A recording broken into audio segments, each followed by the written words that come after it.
Hey guys, welcome back to the channel. Today I was really inspired by fellow Canadian Coyote Tarot here on YouTube. So she recently posted a question and answer, like a Q&A kind of style video. I think she called it her reintroduction. So I've actually just recently passed 2 years here on YouTube. So I can't believe that the channel's 2 years old now. It just passed 2 years on April 8th.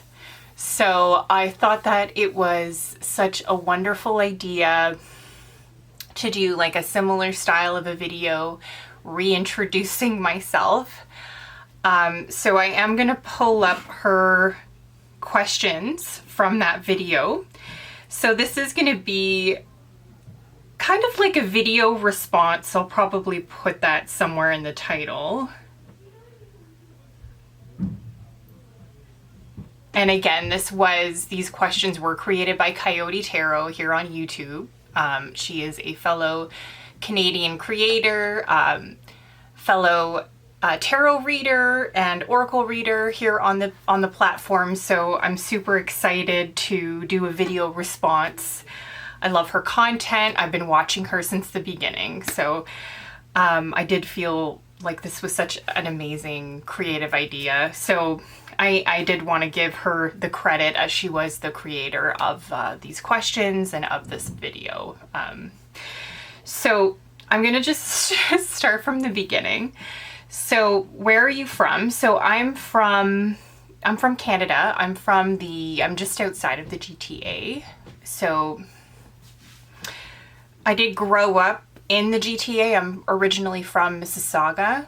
I grew up particularly in the Meadowvale area. So I am from the GTA. I do live in Ontario, Canada. So that Ontario is my province. I've grown up here. I've been here pretty much my whole life.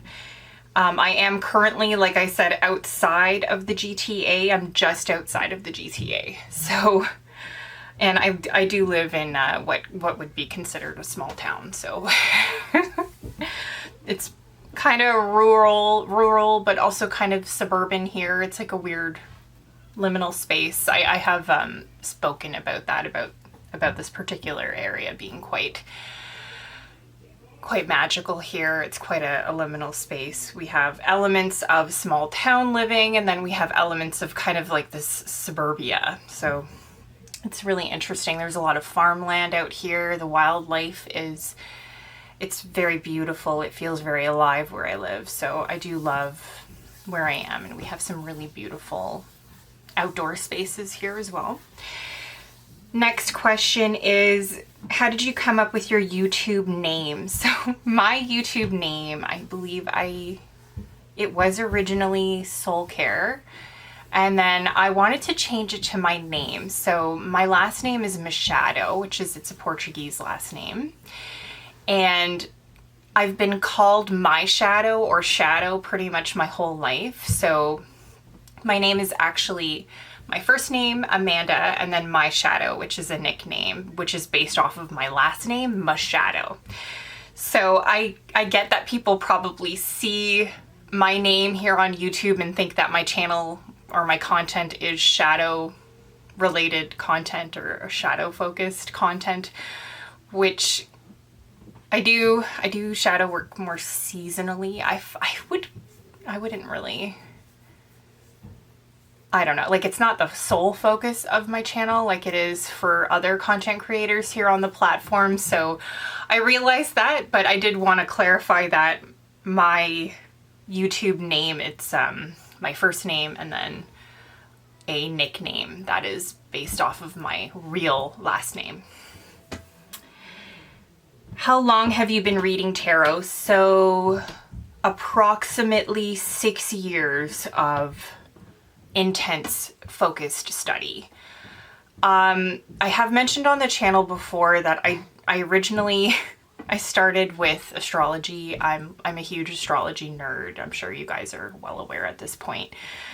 I started reading astrology and learning all about astrology at the age of 10 or 11. So I'm 35 now. You guys could probably do the math way better than I could, but I did start off with astrology. I've always been curious about tarot.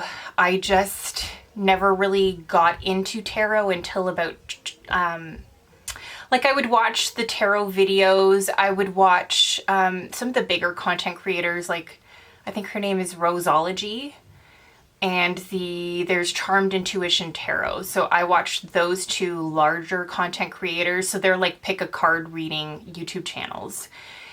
And I developed a curiosity about tarot from there. And I think I watched another content creator as well. I can't remember his name at the moment, but I developed a further interest in tarot by watching those pick a card readings.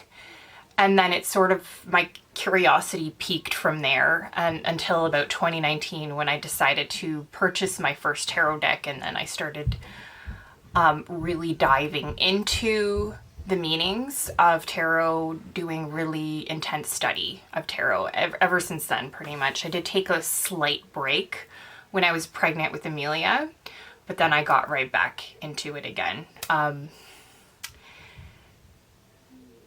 My first tarot deck that I ever purchased was the Wild Unknown Tarot, but I struggled to learn tarot with that deck, so then I ended up purchasing the Light Seers Tarot. So that was really my learn tarot deck. Another thing is I learned tarot because of I learned tarot through the astrological associations. So every card has an astrological association. And because my knowledge of astrology was so much greater than tarot, I was able to sort of create my own system using the astrological associations of each card. And it was just easier for me to learn tarot that way. So it is a slightly different structure, I think, than what is more typical. I think what is more typical is like the Rider-Waite-Smith system.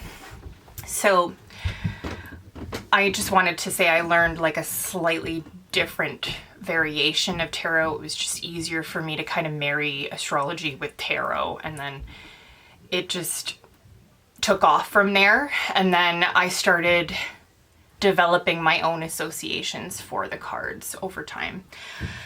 So I'd say it's been about 6-7 years I've been reading tarot, 6 years, like very deep study tarot. Very devoted. I have a daily practice, which we'll get into. There's a question about that. So how long have you been reading tarot? We just answered that. How did you get into reading tarot and oracle? I also kind of answered that as well. Like I said, I was always curious about it. I, however, put it off because I wasn't sure if I could dedicate myself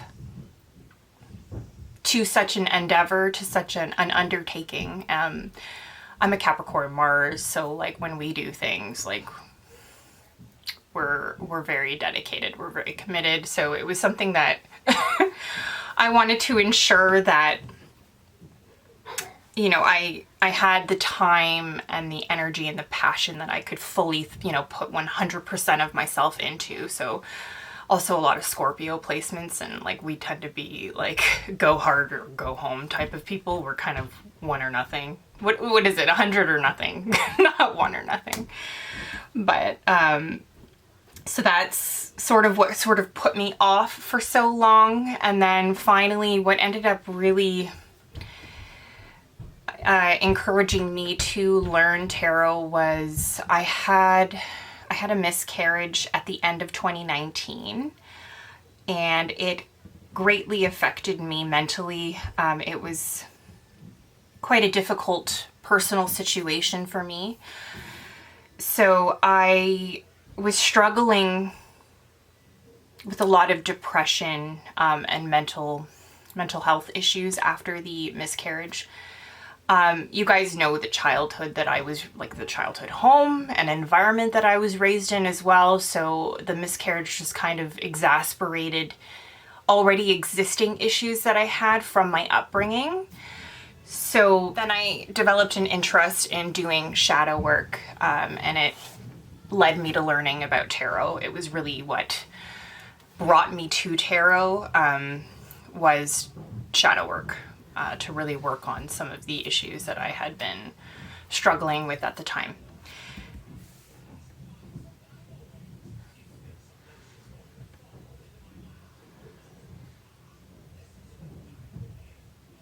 Do you read for others?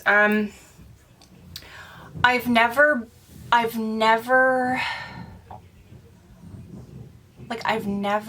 professionally, I've never been paid to read for others. I have read for others, however. I typically read for close friends and family members.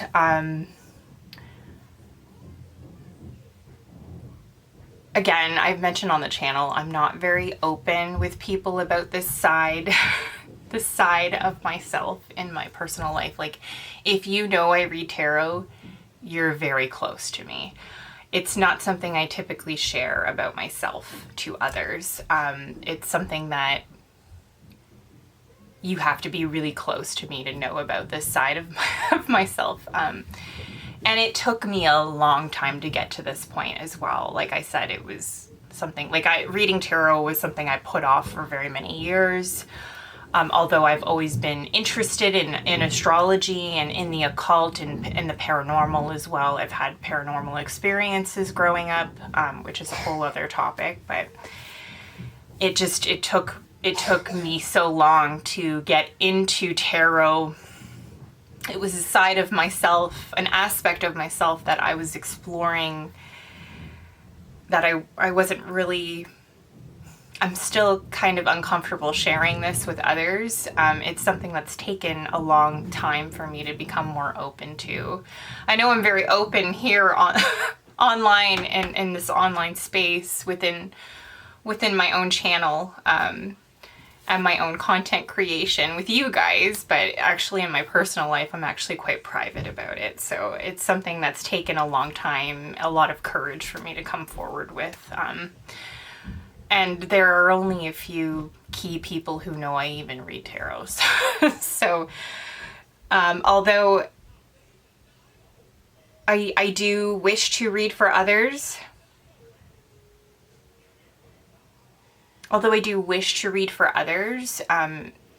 it's taken me a long time to really put myself out there. And it's something I feel when the time is right, it will occur, it will happen. I'm not really trying to push myself out there. I have currently one type of reading up on my Etsy channel, but it's not like, it's not something that I'm trying to force, if that makes any sense. Like this is a safe space for me, and it's taken like a long time for me to get here, and I'm just trying not to rush it. I think when the time is right, like, it will happen, kind of a thing.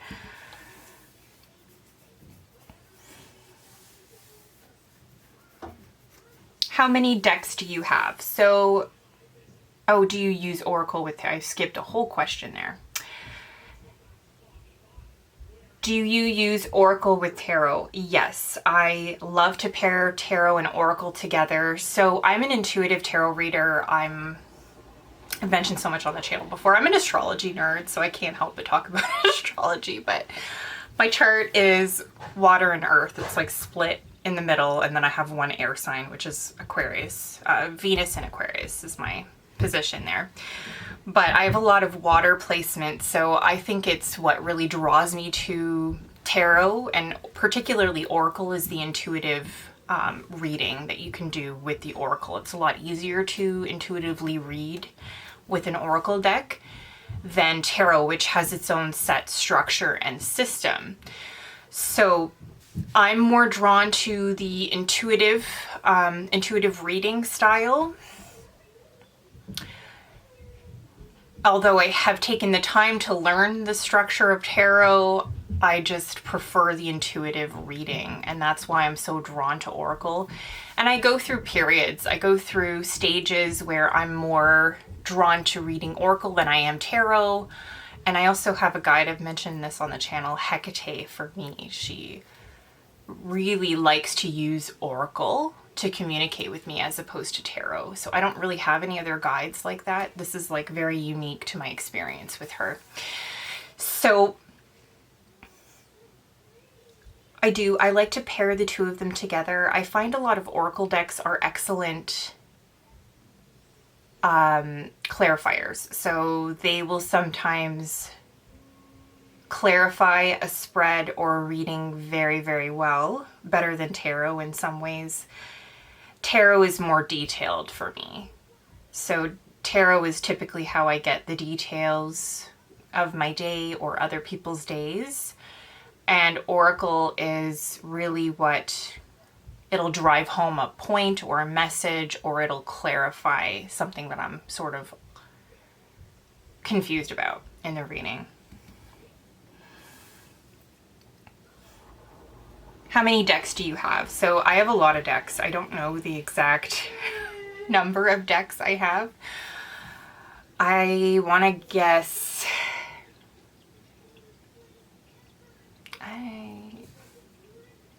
I have a lot. Maybe 50? I have really reduced my consumption down this year, and that was one of my goals of this year. Was I really wanted to ensure that I'm not just buying decks because, you know, I might be drawn to a couple of images. Like, I really wanted to think very clearly about the decks that I bring into my collection, because I find that my collection it's in a good place right now. I have a lot of really great decks, and they all sort of serve a purpose, and I wanted to ensure that if I did bring any new decks in, that they had some kind of a purpose in the collection. They filled a role, so to speak. So that is something that I've really tried and I've paid a lot of attention to. I'm focusing more on quantity this year than quality. Oh my gosh. This year I'm focusing more on quality as opposed to quantity, because I do have a large number of decks. Now I can really focus on the staples, the certain decks that I know will play a specific role in my collection, or things that I just simply don't have. So that's been the main priority of this year.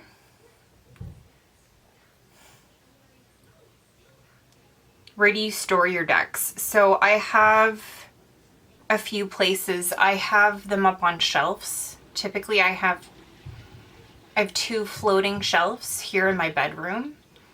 This is like my bedroom / witchy space, like tarot space. So I have 2 floating shelves that I keep decks on, and then I have like a little craft cart that I keep decks on as well. And then I have them up on my working altar, which is what I'm filming off of right now. It's like a dresser vanity. This is like my working altar here in my bedroom, and then I have a seasonal altar out on the coffee bar in my kitchen area. That one I have like my seasonal decks that I'm most drawn to up on that altar as well. There's like a floating shelf there that I like to keep them. So I do have a lot of decks sort of scattered about. I don't think I currently have any in any drawers. I like to keep my decks out, so I do keep them in their boxes or bags when I'm not using them, but the ones that I'm most drawn to, my everyday, like my Witch Sister Tarot, Tarot of the Huntress, right now it's the Bones of the Bonestone and Tarot, Darkwood Tarot, my Femme Fatale Tarot, Wild Woman Rising Oracle.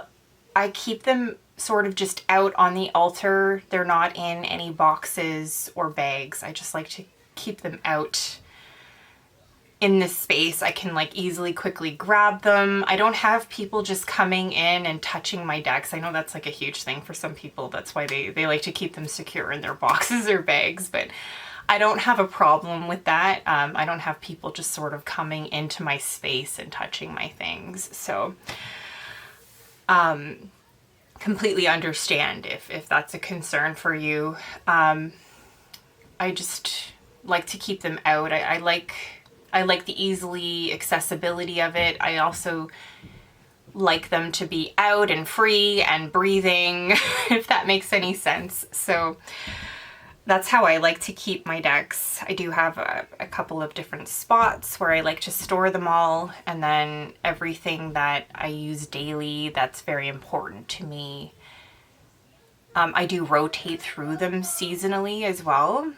Five different spaces that I like to keep my decks. Funny enough, I don't store them on any of my bookshelves yet, but I could see that happening as my daughter gets older, and then I can start putting my witchy books out too, which is a whole other collection of mine. What do you look for in a deck? So there are many things that I look for in a deck, typically artwork. I really like hand-drawn artwork decks. I do have a few different creators that I'm very interested in. Julia Jeffries being one of them. I can see myself collecting everything that she puts out. I already have both of her decks, the Tarot of the Hidden Realm as well as the Witch Sister Tarots. They're some of my favorite decks. Witch Sister Tarot, you guys know, it's one of my absolute favorite decks. There's another one, Layla, I think it's called Layla and Olive. So this is a new deck creator to me, personally. I'm very drawn to her art style. I just recently picked up one of the decks, so I'm still very much like getting to know her art. But I am very drawn to the art style. I really like that kind of like witchy plant magic kind of artwork. But usually it's hand drawn. I have recently developed a love for collage decks, really starting with the Goddess of Love Tarot, Rose Bay, of course, Rose Bay. Her beautiful creations. She's creating a tarot deck that I think she might be calling Serpentine Tarot. I'm not 100% sure.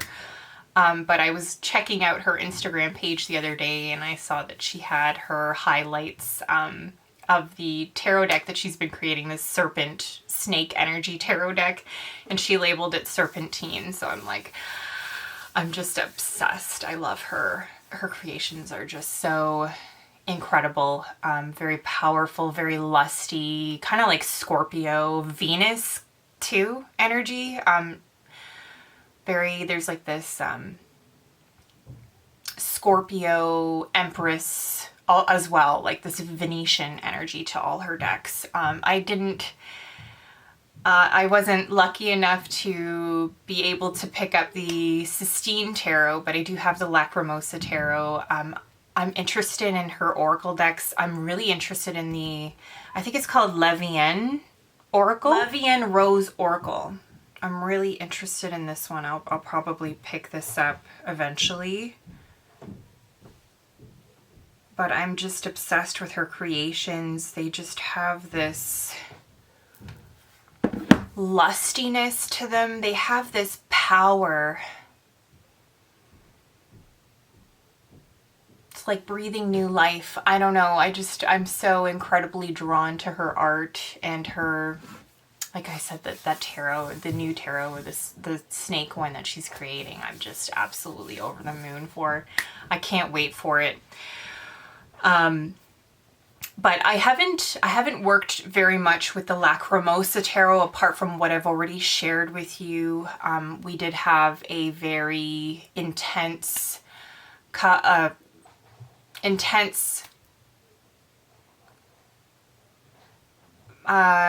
of weeks, I think, like where it really wanted to talk about shame. I can see the Lacrimosa Tarot being more like when I'm in that dark gothic mood, so probably towards the darker half of the year.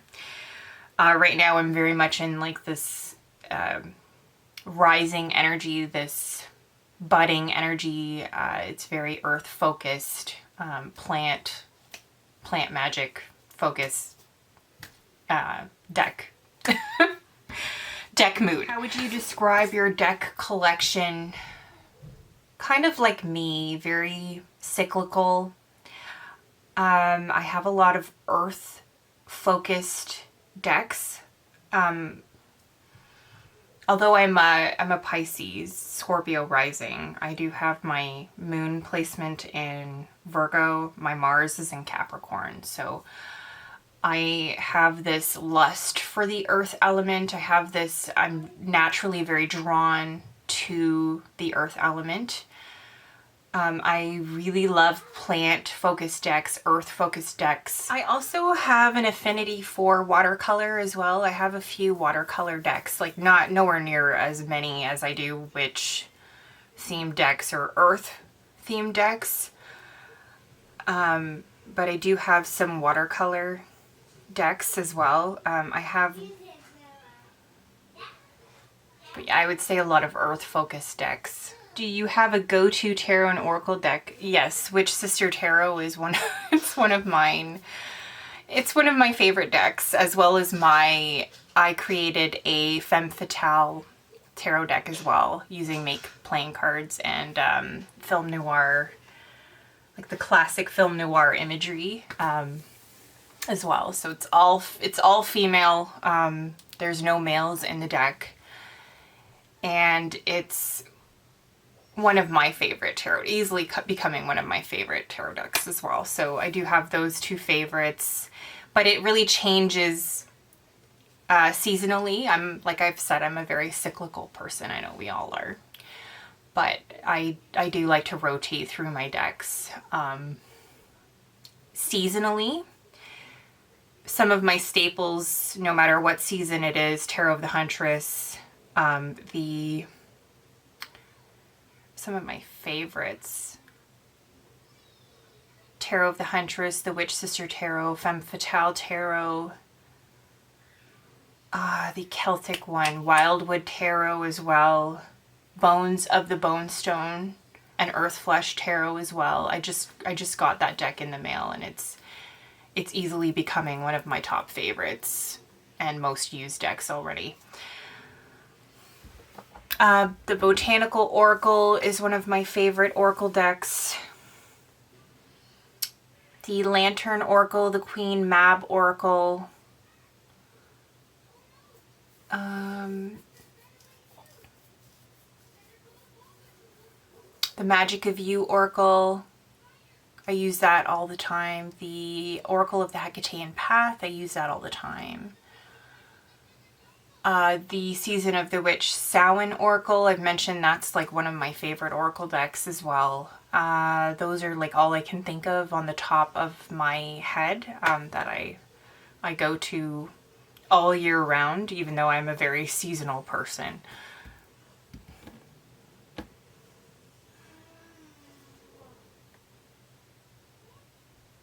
Do you rehome your decks? If so, what determines if it leaves your collection? I haven't. It's taken a long time for me to rehome decks. I did do 2 videos at the end of last year where I went over the ones that I will eventually be rehoming. They are currently in a bag. I still have yet to pull the trigger. I'm probably going to donate them within the next couple of months as soon as I get a little bit of free time. And I have re-gifted a couple of decks as well. Or rehomed, I should say. I've passed a couple of them on to a loved one of mine. Your practice. What does your tarot practice look like? Daily, location, tools you use. When do you turn to the cards for answers? I have a daily practice. I do a daily draw, which typically includes of 1 oracle deck and 1 tarot deck. I will typically pull 1 card of each I will typically pull one card from each deck, but I like to use the back with the card of... Why am I struggling with my words so much today? I'll pull a card from each deck, and then I like to look at what's on the bottom as a clarifier. And then if I'm still confused about the message or I need a further clarifier, I will look at what is on the back of the card on the back of the deck, if that makes sense. So I'll use the Tarot of the Huntress as an example. There's nudity in this deck. So I would pull a card. Let's just say it's this one. What card is this? Nine of Water. That was actually my card for today. That's crazy. Then I'll look at what's on the back. Temperance, which is currently on the back of today's pull, by the way. So funny enough, I'm pulling the exact same cards. And then if I'm still confused, I'll look at what's behind Temperance, the moon. So that's how I like to pull for my daily draws, to get more information if I feel like I'm still a little confused about what the message is, or I just need a little bit more reassurance. But that's my daily practice. I typically will pull from my working altar, which is the one that I'm filming off of right now in my bedroom, or I'll pull, which I've been doing every morning, I'll pull from my seasonal altar, which is my coffee bar. So I've been doing that every morning lately. I used to pull my cards for the day the night before. So let's use the example. Sunday, I would pull my cards for Monday morning on Sunday night, but I no longer do that. I now have a little bit more time in the mornings where I can now pull my cards for the day of. I have weekly practices as well. I like to leave out I like to leave out offerings on my working altar. This is like my main working altar. I'll leave it out. And I like to choose items that represent what I'm trying to bring in for the week. So you guys know, I will pull a card from the Alchemist's Oracle, and that is very specific to whatever intentions I'm trying to create for that week, whatever I'm trying to focus on. And I pull a card from the Queen Mab Oracle as well. Once a week I pull one card, and that'll be a focus for the week. And I do that with my offerings as well. I have a little cauldron. This is like a little tea light holder. I like to leave out wow. What is going on with me? I like to leave offerings in here for the week as well. So this week I have 3 buds I pulled off of a rose bush. At my local lake, I have some moss, and then I have a little purple flower, and then I had some swamp water or lake water that has now dissolved, and you can just see mud or dirt. So I like to do that weekly, and it'll change depending on what energy I'm working with that week and what intentions I'm trying to set that week. So those are weekly practices, and my daily practices. Is there anything more? As for tools, tarot, plants, herbs, candles. I love candles. I will work with specific scents because of typically it's an herb. Or if I'm trying to bring in a certain energy, like recently I mentioned how I'm in this swamp mood. It's like a very equinox thing for me. Seems to be an equinox thing for me. So I love to work with this. I like this brand. I'm not paid or sponsored by them. I honestly just genuinely love the product. This is a local Canadian company as well. You can purchase her candles on Etsy. Her store is called Moonstone and Myth, and she does these like really cool witchy candles. I love candles. And this one, Witch of the Woods, it's like the closest I could get to Swamp Witch vibes. I love it. It smells really good, and it just kind of blends in. Like, it's not this overwhelming scent, which I like about her candles too. And I love the aesthetic, that witchy aesthetic, and they last a long time in my experience. It's good quality product. I'm supporting a local Canadian business. I believe she's out in Montreal, so I love that. And I get the candles. They came really nicely wrapped, and there's a lot of dedication and care that goes into her products that you can tell. A lot of love and dedication and care. I just love unboxing her candles too. It's an experience, and I love supporting a local business as well. So I'm happy that I was able to find her, and I'm happy that I'm now able to share the love with you guys as well. If you guys are Canadian and you're interested in finding a small local Canadian business that sells candles, you should try them out. She also sells other, like, I think she does hand, like she knits, and she has some products like that up on her store, as well as her stickers. I was sent one for my first order. I can't remember what. Yeah, I was sent this sticker. This is my previous journal. So I was sent this sticker. So she's got stickers on her shop as well. When you turn to cards for answers. So I do my daily draws. Oftentimes lately I've been asking for something to reflect on as well. So whatever my daily draw is, I do like to reflect on it. Shadow work, I like to use the Lantern Oracle, the Queen Mab Oracle. I like to work with in more of a self-reflective way as well. Shadow work it's something very cyclical for me. I do it seasonally. I can't do it constantly. I just don't like to work like that. But I do like to self-reflect, and I love that the cards do help you with that. They can be very effective and very helpful for that.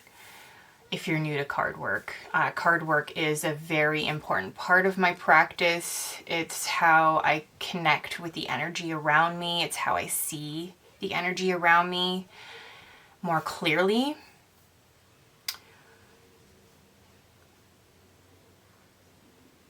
It's a great way for me to express myself through color. Like I've mentioned before, my makeup practice, I like to mirror what I see in the cards, like oftentimes color-wise. I find it very inspiring. Crystals, I do have a few crystals. I wouldn't call myself, like, I'm not a crystal witch. Crystals aren't a huge fundamental aspect of my practice. I do wear some crystals. I do have crystals. I've acquired them over the years. I've been gifted a few crystals as well. I have amethyst. I tend to wear them on my body as jewelry. I have stones that I've acquired over the years.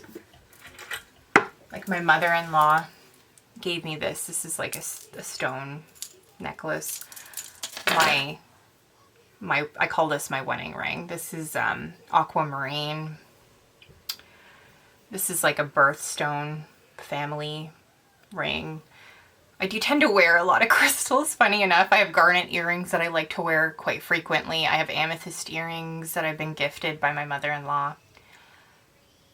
I wear a lot of stones as well. I have like an orange pair of stones that it's a pair of earrings that also was gifted to me by my mother-in-law, as well as like these blue stoned earrings as well. They're one of my favorite pairs of earrings to wear, also gifted to me by my mother-in-law. So I do work with crystals in that way, where I will wear it for protection or to set an intention or just to remind me of my family members that I love. Pisces, we're very symbolic people. I do tend to wear a lot of jewelry pieces that remind me of my family. Like this ring reminds me of me and my daughter. I've claimed the crescent moon as a symbol for myself, and my daughter is a star. She is, I've mentioned this on the channel, she is the star card to me in tarot. Not only is she an Aquarius, she was born on February 6th. She is also what is considered to be a rainbow baby after my miscarriage that I had, that I mentioned briefly in the beginning of this video. She would be my second pregnancy. So she is my rainbow baby. She's my star card in tarot. And I noticed when I was pregnant with her, I acquired a lot of crescent moon and star objects for her nursery. But I acquired a lot of star and crescent moon objects, blankets, even I was really drawn to putting star and moons up on her wall as decoration. My sister also found like these little, it's like a little star and moon statue. Over time, I recognized that that was spirit basically saying that these are symbols or symbolic of us and our relationship. I used to believe that it just symbolized her, like she was the star and the crescent moon. However, over time I realized that it symbolizes the both of us. Anyway, I digress. I'm rambling. What does a typical tarot reading look like for you? So again, I tend to draw only one card from my tarot and oracle deck of choice. Typically, I do like to look at what's on the back of the deck as a clarifier for the card that I pulled, but I do like to just set out the one card of each deck that I pulled on the altar, and then I will reflect on those cards as I progress throughout my day. And then my journaling practice has been weird lately. I was quite frequently journaling up until recently. I'm now getting back into it again. I try to journal about what comes up for me throughout the day as I'm reflecting on my day and my tarot pulls. I try to journal. I try to journal about it a couple of days a week. I do like to sacrifice my journaling time to read as well. So, because I work full time, I'm a mom. My husband works nights and he's now working weekends, so I only have so much time, so I do sacrifice some of that journaling time that I like to keep for myself at night. Typically it used to be an hour every other day.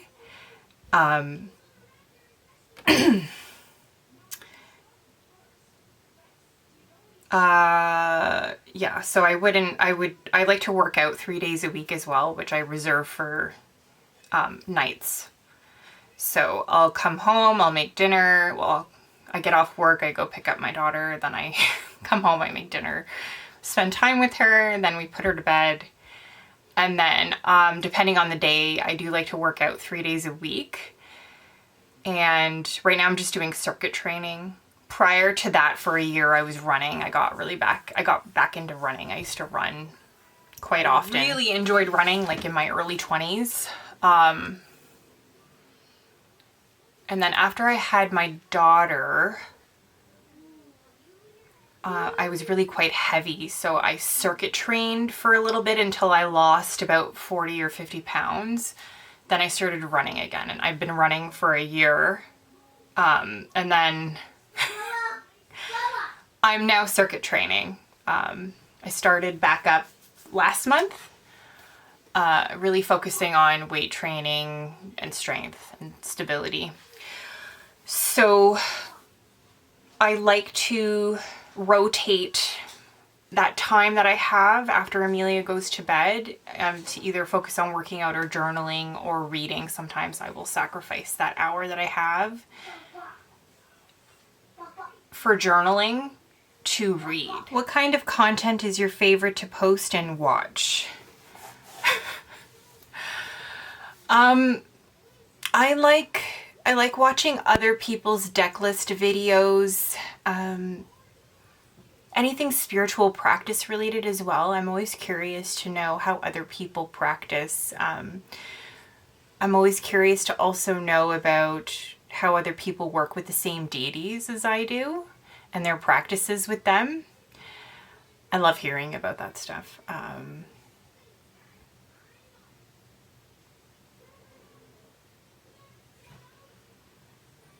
Anything seasonal, seasonal deck list stuff. I like to also create all those things as well. I like to really talk about my personal experiences with different guides and spirits. I like to post about my journey, my own personal experiences, as well as what decks I like to work with as well.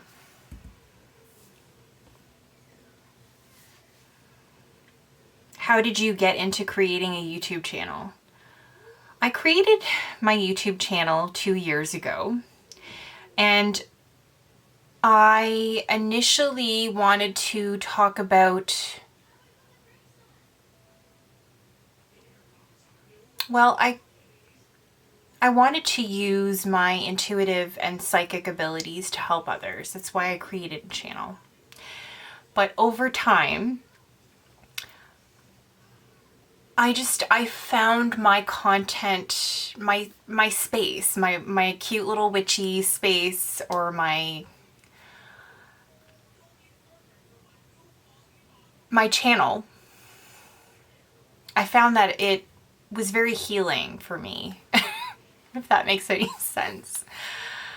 It became a space that I could just authentically be me. I'm quite restricted in how I can express myself in my day-to-day life during my 9 to 5 particularly.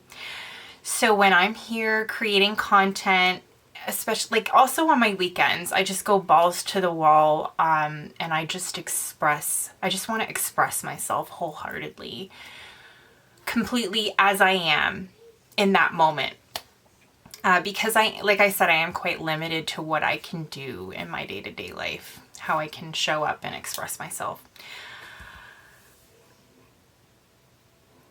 So here this channel became very healing for me because it became a space where I could just be authentically who I am. And I like to share that with you guys. And I really do hope that this space, it encourages you to be authentically who you are. I hope you find this a safe space where you feel like you can be yourself, wholeheartedly, authentically, without fear of consequences.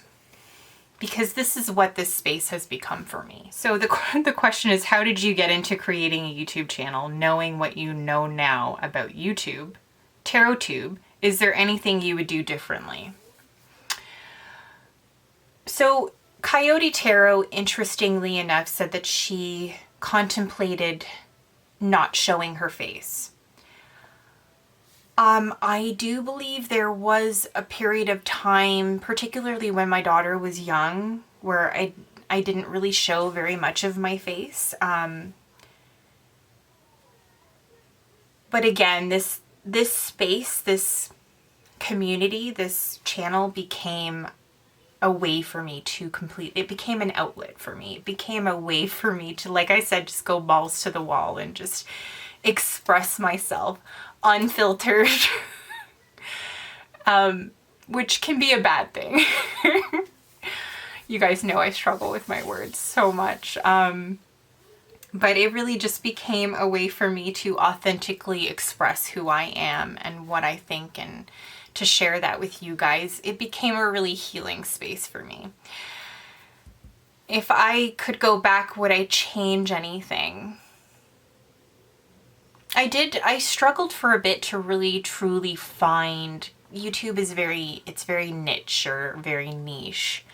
I struggled for a bit to figure out like where I fit in within the content, I guess with the content creation. I wish I didn't really focus that too much on that. Like I had it in my head that I had to be a certain way, or create a certain, not be a certain way, but to create a certain kind of video,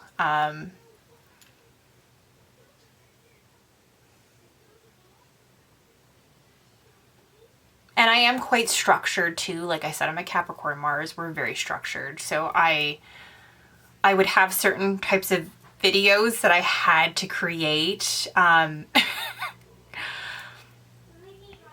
every time, like around the same time of the month. Like my monthly wrap-up video was one of them. So I have, I wish I didn't like focus so much on that, instead just focusing on what inspires me, what I'm passionate about at that time, if that makes sense.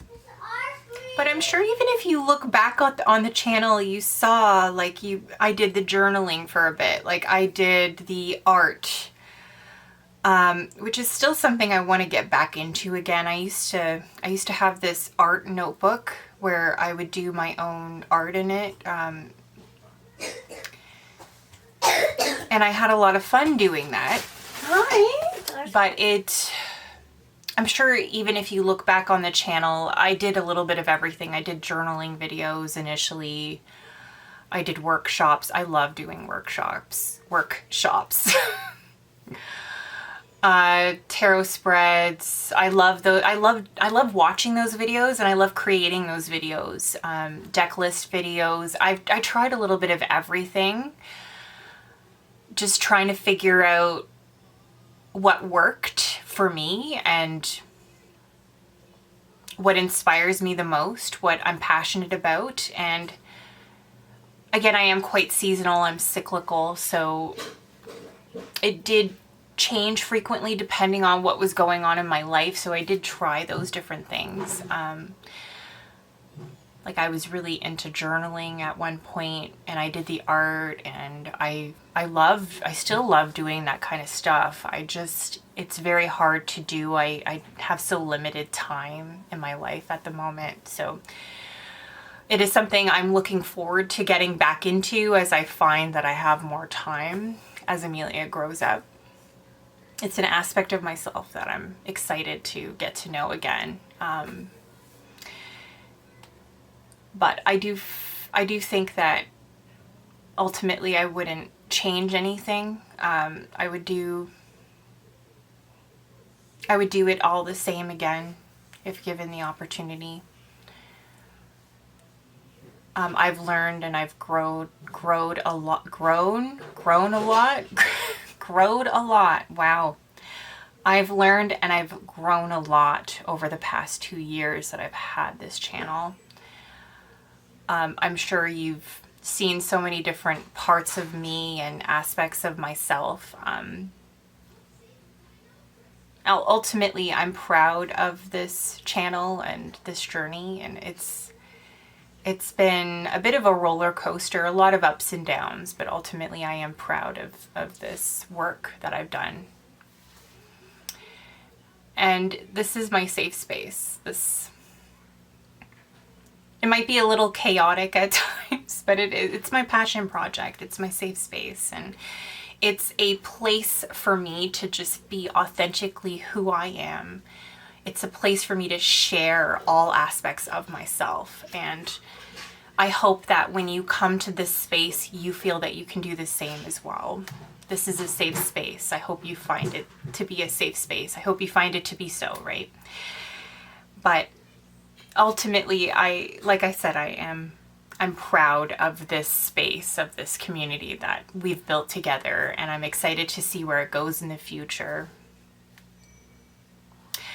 Anyway, I think this is a good place to wrap up the video. I'm sorry if it was a little chaotic. I'm a little chaotic. And thank you so much for watching. I appreciate every single one of you. Each and every single one of you. And I will see you in the next video. Bye.